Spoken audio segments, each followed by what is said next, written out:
My kleinsus was bang vir die donker.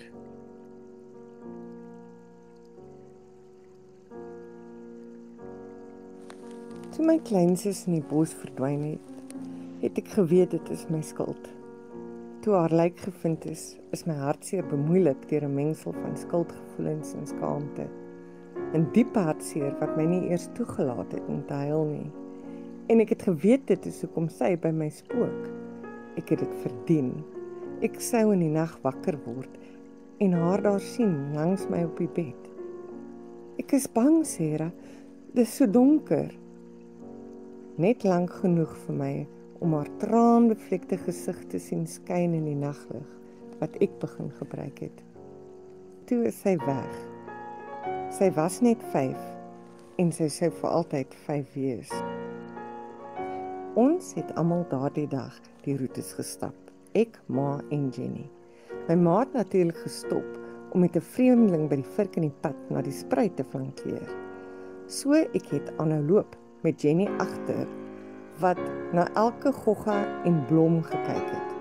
Sy was 'n gelukkige kind wat haar verlustig het in die klein geheime van die lewe. Die klein lewende dingetjies wat jy net gesien het as jy die moeite gedoen het om raak te sien. Jesus, tog kom!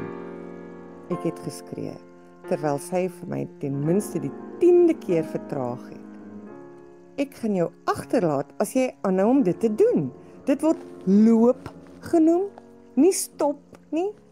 Ek het vinniger geloop en ek het gou vergeet om te kyk of sy agter my is. Toe ek uiteindelik agterkom, was dit te laat. Ek het teruggetrek, eers kwaad, toe meer en meer woedend, totdat ek die plek bereik het waar ma nog besig was met haar flirt. Dit het weer van vooraf vir my kwaad gemaak. Sy was aanvanklik onbesorg en het eerlikwaar geïrriteerd gelyk dat sy haar kleiner kind moes vind, maar sy het saam met my gestap en Jenny se naam geroep. Nadat ons 45 minute haar nie gevind het nie, het ons die polisie ontbied. 2 beamptes in 'n klein dorpie het opgedaag om te soek. Wat ons valse hoop gegee het met hul "dit eindig gewoonlik goed" toespraak.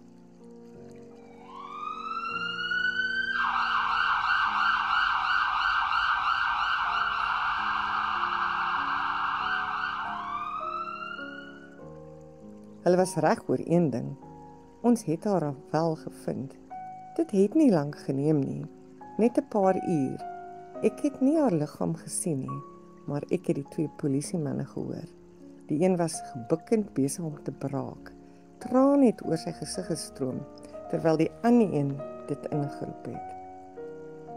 Jenny was nog altyd bang vir die donker, solank as wat ek kon onthou. Sy het gereeld in my bed ingekruip, selfs toe maan haar naglig onthou. Sy was bang dat 'n vreemde monster daar was, onder haar bed, en wag. Sy het uit die bed gespring en in my kamer gehardloop. Die monster was werklik, en hy was nie in haar kamer nie. Hy het in die bos gewag. Sy naam was Charles Cantus, en hy is minder as 'n kilometer van waar my suster gevind is, in 'n vlak gat gearresteer. Oh, bathong. Sena ke bohlanya. Sena se sa tshabeha. Ke tshepa hore o tla mo bolaya pele. Verkrag, verwrig. Die besonderhede wat ek gehoor het. Ek het ook die beampte hoor sê, ek hoop hy het haar eers vermoor.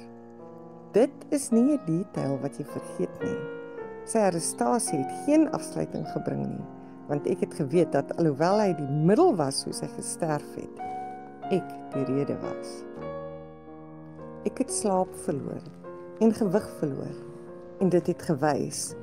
Nie dat my ma dit sou opgemerk het nie. Sy was verlore na eie skyn van hartseer, omring deur haar vriende en oorlaai met alkohol en braaipanne. Sy het my alleen gelos om te verdrink in die swembad wat ek gemaak het, te besorg oor die simpatie en liefdadigheid wat sy kon kry. Ek het snags begin uitsluip, kombers in my rugsak, om die 2 myl na die begraafplaas te stap. Ek het by my suster se graf gesit, maar tog ongemerk. Ek het haar vertel hoe jammer ek is. Ek het haar vertel van ma, van enigiets waaraan ek kon dink om die steek in my maag te verlig. Dit het nie gewerk nie, maar ek besef nou dat ek myself gemartel het omdat ek gevoel het ek verdien het. Ek het haar babies, opgestopte diere gelos. Wat ek ook al gedink het om saam te bring. Dit was makaber, maar dit het gelyk na die enigste ding wat ek nou vir haar kon doen. As ek gelukkig was, sou sy ook vir 'n oomblik daar verskyn, oë nat, om my weer van die donker te vertel. Die mes in my maag het gedraai. Die pyn was wat ek verwag het. Dit was wat ek nodig gehad het. Een aand, verlore in gedagtes, gryp ek in sonlig om saam te bring. Ek het snags 'n paar ander in begrafplase gesien. Ek het altyd gedink hulle verleen 'n spookagtige aura aan die rusplekke van die dooies, wat nooit die lig sou sien of raak sien nie. Begrafplase is tog vir die lewendes, en miskien sal die lig help om my skuldgevoelens te verlig. Sy was bang vir die donker, so ek sou die lig na haar toe bring. Ek was 'n uur daar. Ek het gebewe, met haar gepraat, toe sy verskyn het. Haar gesig het 'n glimlag gehad, nie die gewone trane nie. Sy het eenvoudig gesê, "Dankie sussie, ek is lief vir jou." "Ek is ook lief vir jou, jou klein pes," fluister ek, net soos ek vroeër was toe sy in my bed sou sluip. Ek het toe uiteindelik gehuil. Ek het nog steeds gehuil toe die son opkom en ek huis toe gaan. Die mes was minder diep in my maag, net 'n bietjie. Sy het nooit weer aan my verskyn nie, in die bed of in die begrafplaas. 'n Gemengde seun. Ek het haar gemis en verlang om haar te sien, om met haar te praat. Maar miskien was sy nou okay, en miskien sal ek eendag ook okay wees. Ek verdien steeds om by gespook te word, maar nou spook ek by haar. Ek besoek haar graf elke week, kyk na die lig, praat met haar, vertel haar van die voëls, die skoonheid rondom haar, die ander grafte langs hare en stories oor wie daarin kan rus. Ek maak daardie stories op en uit die name en die datums wat ek kan sien. Fantasievol, tragedies, komedies. Ek lag vir die simpel stories en ek kan haar amper hoor.